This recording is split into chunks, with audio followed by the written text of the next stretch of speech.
अस्सलाम वालेकुम, welcome back. I am Hussain Sajid और आज हम स्टार्ट करने जा रहे हैं कंपोनेंट्स ऑफ कंप्यूटर। स्टार्ट करने से पहले अगर अभी तक आपने हमारे यूट्यूब चैनल को सब्सक्राइब नहीं किया तो इसको सब्सक्राइब कर दें, इंस्टाग्राम पर भी फॉलो कर दें और ये फेसबुक पेज को भी लाइक कर दें। आपका कोई भी सवाल हो तो आप फेसबुक पेज के थ्रू मुझसे पूछ सकते हैं। आपको कोई भी क्वेश्चन हो तो मैं इंशाल्लाह आपको आंसर करूँगा। इसके अलावा आपको यहाँ पे व्हाट्सएप का बटन भी गिवन है, यहाँ जिसके थ्रू आप व्हाट्सएप पर भी बातचीत कर सकते हैं। और इसके अलावा आपको इस वीडियो के एंड पे ईमेल एड्रेस और व्हाट्सएप नंबर भी बताया जाएगा, उसके थ्रू भी आप कांटेक्ट कर सकते हैं। स्टार्ट करते हैं कि कंप्यूटर के जो है वो सिस्टम यूनिट जो होता है उसके डिफरेंट कंपोनेंट्स होते हैं, उनको थोड़ा-थोड़ा हम ओवरव्यू उसका डिस्कस करने जा रहे हैं। System unit is the main body of the computer. ये उसका मेन बॉडी होती है और ये एक केस होता है कि जिसके अंदर different electronic components of computer जो हैं वो होते हैं। जितने भी इलेक्ट्रॉनिक कंपोनेंट्स होते हैं कंप्यूटर के, वो इस केस के अंदर बंद होते हैं और ये मोस्टली 2 तरह के केसेस हमें मार्केट में मिलते हैं, tower case and desktop case. ये जो कंपोनेंट्स होते हैं इनके अंदर क्या होता है कि सेंट्रल प्रोसेसिंग यूनिट होता है, मेमोरी होती है, उसके अंदर रैम रोम आ जाती है, डिस्क ड्राइव आ जाती हैं, पावर सप्लाई है, कंप्यूटर फैन है और दूसरे इलेक्ट्रॉनिक कंपोनेंट्स इसके अंदर आ जाते हैं। ठीक है, वो सारे के सारे इसके अंदर मौजूद होते हैं और वो सारे सिस्टम यूनिट के अंदर बंद होते हैं। ये जो कंपोनेंट्स होते हैं वो मदरबोर्ड के थ्रू सिस्टम यूनिट के अंदर एक दूसरे से कनेक्टेड होते हैं। All the computer and mobile devices have a system unit. Input और आउटपुट डिवाइसेस और कुछ storage devices like USB flash drive वो भी जो है they are connected with system unit. Different type of computers have system unit of different shapes and size, कि हर एक कंप्यूटर का अपने हिसाब से उसका उसके साइज के हिसाब से उसमें सिस्टम यूनिट होता है। लैपटॉप कंप्यूटर्स जो होते हैं इनका भी सिस्टम यूनिट होता है, ये सेपरेट नहीं होता बल्कि कीबोर्ड और पॉइंटिंग डिवाइस जो है इसके जो नीचे वाला हिस्सा होता है ये इसका सिस्टम यूनिट होता है। और हिंजेस के थ्रू जो है वो डिस्प्ले स्क्रीन जो है इसके सिस्टम यूनिट के साथ कनेक्ट की जाती है। आगे फर्दर इसके अंदर बात करें अगर तो इसके अलावा मोबाइल डिवाइसेस और दूसरे फिर मोबाइल कंप्यूटर्स जो होते हैं उनमें भी डिस्प्लेज और स्क्रीन और कीबोर्ड्स जो होते हैं वो सिस्टम यूनिट के साथ बिल्ट इन होते हैं। ठीक है, ये आपके पास एक सिस्टम यूनिट की एक क्लियर पिक्चर नज़र आ रही होगी। इसके अंदर डिफरेंट ये सारे कंपोनेंट्स हैं वो जो कि इसके अंदर पैक किए गए हैं और इस बॉडी को हम कहते हैं सिस्टम यूनिट। और ये वाला जो सिस्टम यूनिट है ये इस केस को हम बोलते हैं टावर केस। इसी तरह से एक और केस होता है जो कि आपने लिटा के रखा होता है, उसे हम बोलते हैं डेस्कटॉप। मदरबोर्ड की बात करें तो ये मेन सर्किट बोर्ड होता है, इसको हम सिस्टम बोर्ड या मेन बोर्ड भी कहते हैं। ये जो सर्किट बोर्ड है सिस्टम यूनिट के अंदर ये बहुत ही एक इम्पोर्टेंट चीज़ होती है। जितने भी इलेक्ट्रॉनिक कंपोनेंट्स होते हैं उसमें most of the electronic components जो हैं वो मदरबोर्ड से कनेक्टेड होते हैं और कुछ तो इसके ऊपर बिल्ट इन बनाए होते हैं। ठीक है, पहले से ही होते हैं। जो प्रोसेसर और मेमोरी की जो चिप्स हैं वो भी इसके ऊपर मदरबोर्ड के ऊपर इंस्टॉल की जाती है, उनको प्लग किया जाता है।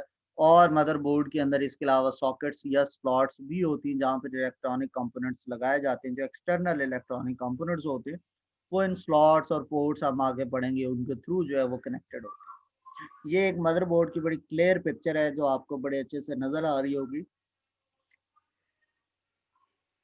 ये हमारे पास फ़ैन है, यहाँ पे रैम्स कनेक्टेड होती हैं, ठीक है? ये बीच में हमारे पास प्रोसेसर की जगह है और इसके अलावा ये और बहुत सारी आईसीज़ आप देख रहे हो, ठीक है? इनके अंदर ट्रांजिस्टर से मिलकर ये आईसीज़ बने होते हैं और बहुत सारी चीज़ें इसके ऊपर जो हैं वो अटैच्ड हैं इस मदरबोर्ड के ऊपर, ठीक है? साइड्स पर पोर्ट्स और बाकी चीज़ों की जगह है, ये देखें एक्सटर्नल पोर्ट्स हैं, तो यहाँ पे कनेक्टर्स और पोर्ट्स सारी अवेलेबल है, इसके थ्रू चीज़ें इसके साथ कनेक्ट होती हैं।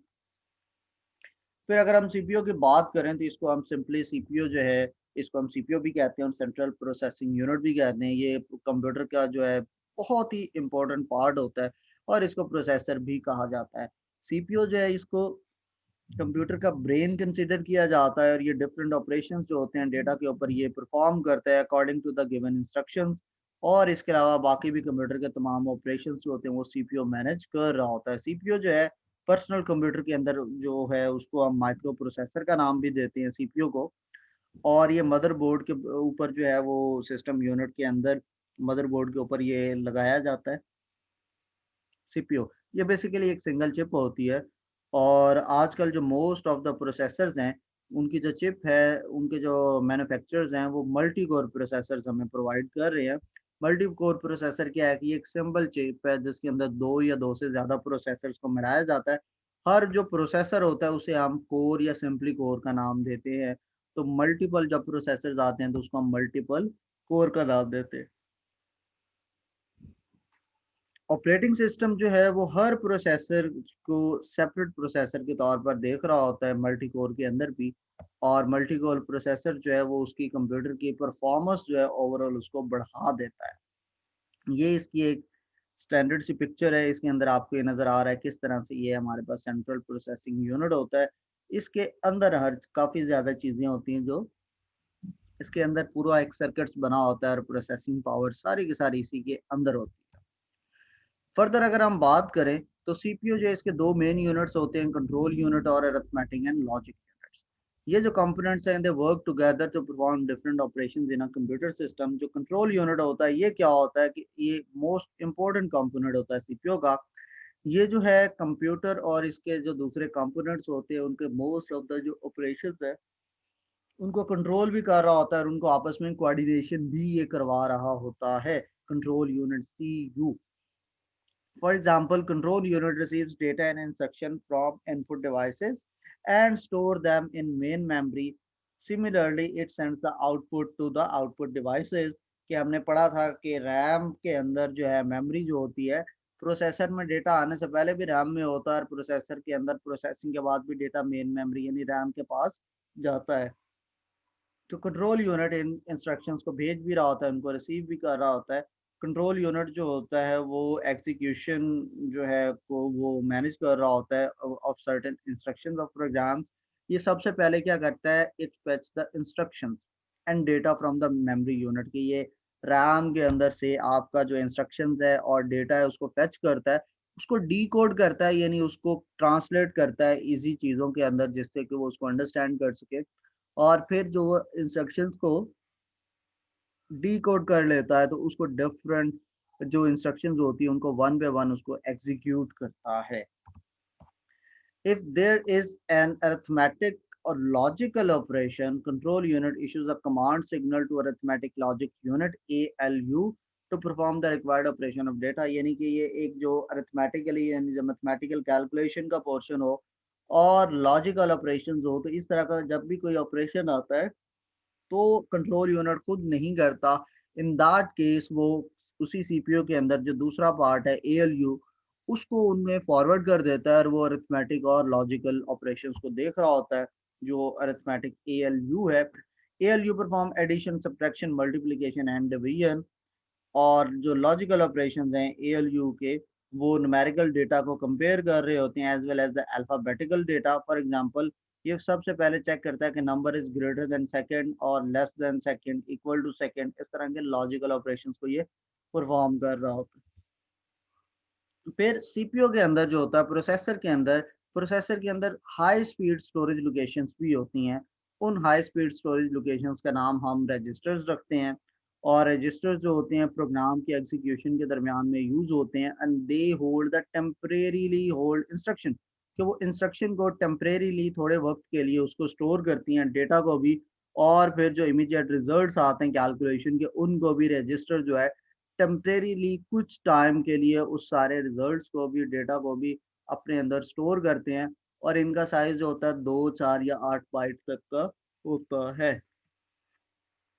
जितना ज़्यादा साइज होगा सीपीयू की परफॉर्मेंस उतनी ही बढ़ जाती है। अगर एक कंप्यूटर है उसको 32 बिट रजिस्टर्स है, mean CPU can process 4 byte of data at a time. अगर वो 64 बिट प्रोसेसर है तो इसका मतलब उसके अंदर 64 बिट रजिस्टर है। तो वो जो सीपीयू है वो 8 बाइट का डेटा एट अ टाइम उसको प्रोसेस कर सकता है। A processor have different types of registers. Each register is used for specific purpose। हम डिटेल के अंदर जो रजिस्टर्स हैं इसका टॉपिक प्रॉपर एक अगली आने वाली वीडियोस के अंदर हम प्रॉपरली डिटेल में इस टॉपिक को पढ़ने जा रहे हैं।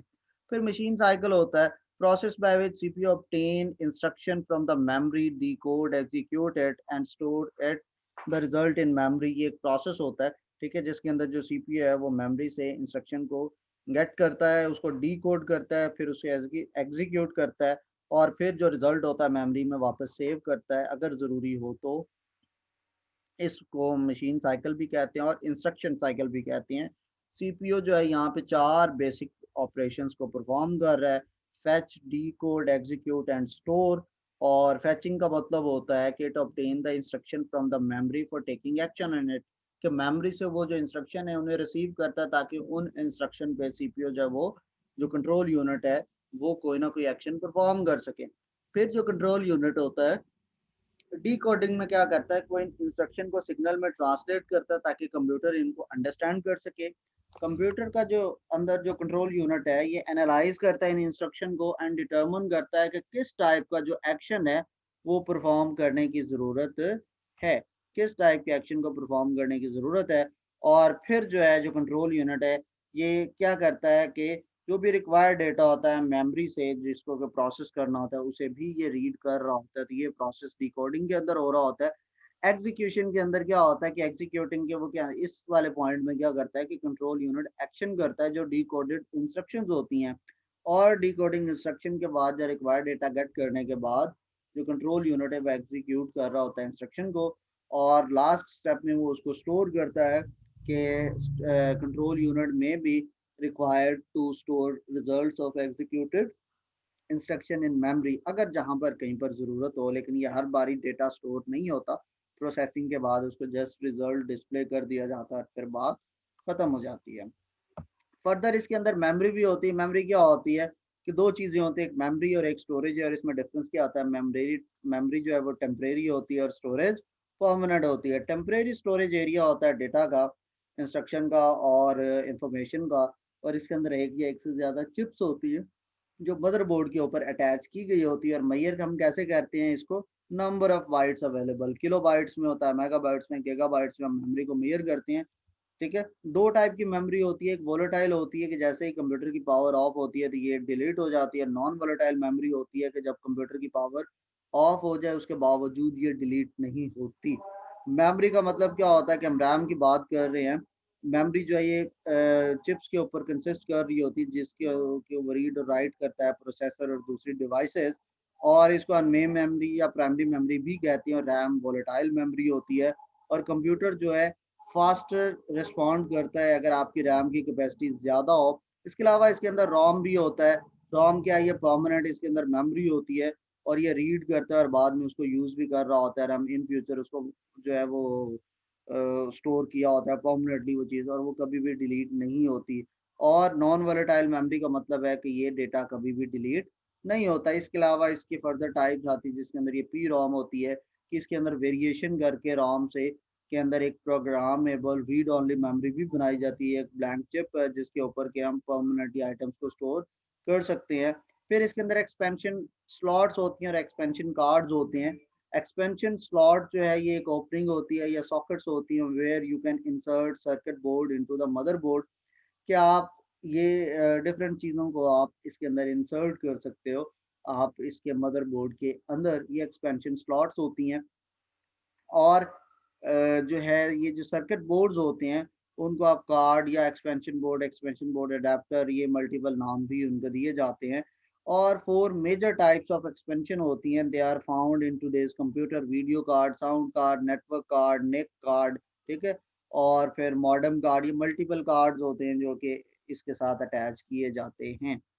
पोर्ट्स भी होती हैं, केबल जो है वो अटैच की जाती है एक्सटर्नल डिवाइसेस के साथ।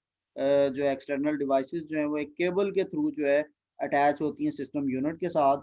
और पोर्ट क्या है कि एक पॉइंट ऑफ अटैचमेंट होता है सिस्टम यूनिट के साथ, यानी आप अपने कंप्यूटर के सिस्टम यूनिट वाला जो डिब्बा होता है आप अपने मोबाइल को डेटा केबल के ज़रिए आप जो है अपने कंप्यूटर के साथ अटैच कर रहे होते, जहाँ पर आप लगा रहे होते हो उस डेटा केबल को वो पोर्ट होती है। ठीक है, पोर्ट जो है डिफरेंट टाइप्स और कनेक्टर उसके अंदर यूज़ होते हैं। दो तरह के इसके अंदर जो कनेक्टर होते हैं, एक मेल कनेक्टर होता है। ठीक है, इनकी पिन्स जो होती हैं वो बाहर को निकली होती हैं, और फीमेल्स जो होती हैं ये फीमेल कनेक्टर भी होते हैं। ये उन पिन्स को इनके अंदर भी होल्स होते हैं, लेकिन मेल कनेक्टर के ऊपर पिन्स होती हैं और फीमेल कनेक्टर के अंदर होल्स होते हैं जो उन पिन्स को एक्सेप्ट करते हैं। आप ये देख सकते हैं कि ये हमारे पास मेल है और ये फीमेल है, इसको हम इस वाले पोर्ट के अंदर इंसर्ट करेंगे। बिल्कुल जिस तरह ये देखें, ये मेल पोर्ट है और ये फीमेल पोर्ट है, ये चीज़ जो है उसके अंदर एंटर की जाएगी फीमेल पोर्ट के अंदर। तो तो ये इस तरह से ये हमारे पास एक कनेक्शन जो है वो कंप्लीट हो जाएगा। तो हमारी ये जो यूएसबी होती है, जो डेटा केबल होती है, ये कंप्यूटर के अंदर जो होती है वो इस तरह से बना होता है हमारे पास स्लॉट, और वो फीमेल पोर्ट होती है, ठीक है। और ये मेल पोर्ट होती है जो आप बाहर से इसके अंदर एंटर करके इसमें इंसर्ट करते हो, और एक कनेक्शन जो है वो बिल्डअप हो जाता है। और 3 तरह की जो है ये पोर्ट्स अवेलेबल होती हैं, सीरियल पोर्ट होती है, पैरेलल पोर्ट होती है और यूनिवर्सल पोर्ट होती है, यूएसबी पोर्ट्स होती हैं, ठीक है। और फिर हमारे पास आती हैं बसेज़ आती हैं। बसेज़ क्या यूज़ होती हैं, ये कंप्यूटर के अंदर इलेक्ट्रिकल सिग्नल्स को ट्रांसफ़र करने के लिए हम इनको यूज़ करते हैं। और bits are transferred internally within the circuitry of the computer along with electrical channel के इलेक्ट्रिकल चैनल्स के साथ जो बिट्स हैं, वो कंप्यूटर का जो सर्किट्स होते हैं, डेटा फ्लो के और करंट के फ्लोइंग के जो पाथ्स होते हैं, उनके थ्रू वो बिट्स ट्रांसफ़र होते हैं। ये जो चैनल्स होते हैं उनको हम बस कहते हैं। ये बसेस करती क्या हैं, दे allow the various devices inside, कि जो अंदर वाली डिवाइसेस होती हैं और जो बाहर से अटैच होती हैं सिस्टम यूनिट के साथ, कि वो एक दूसरे के साथ कम्युनिकेट कर सके, ये बेसिकली बसेस वो कहलाती हैं, ठीक है। और इन शॉर्ट ये केबल्स होती हैं। The bus width determine the number of bits that can be transferred at one time. जितनी ज़्यादा चौड़ी बस होगी इसमें ज़्यादा बिट्स आप भेज सकते हैं, जितनी कम बिट्स चौड़ी होगी वो बस उतना ही कम डेटा हम भेज सकते हैं। Most computer size is the number of bits the processor can interpret and execute at a given time, कि जो कंप्यूटर के अंदर जो एक है मोस्ट कंप्यूटर वर्ड साइज जो है वो क्या है, कि वो नंबर ऑफ बिट्स होते हैं जो प्रोसेसर उनको इंटरप्रेट कर सकता है और एग्जीक्यूट कर सकता है। दो टाइप की जो है वो बेसिकली बसेस होती हैं कंप्यूटर के अंदर, एक सिस्टम बस होती है और एक्सपेंशन बस होती है। सिस्टम बस क्या होती है कि सीपीयू को मेन मेमोरी से कनेक्ट करती हैं, और जो है expansion bus they allow the CPU to communicate with the peripheral यानी एक्सटर्नल डिवाइसेस। तो ये दो तरह की बसेस हैं, ये भी हम आने वाली वीडियोस के अंदर पढ़ेंगे।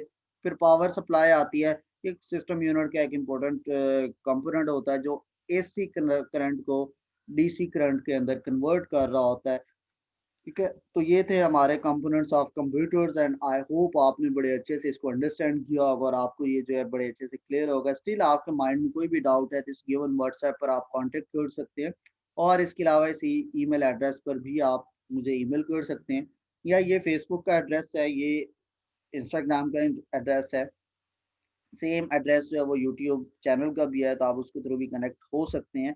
इंशाल्लाह आपसे अगली वीडियो में बात होगी, तब तक के लिए अल्लाह हाफ़िज़।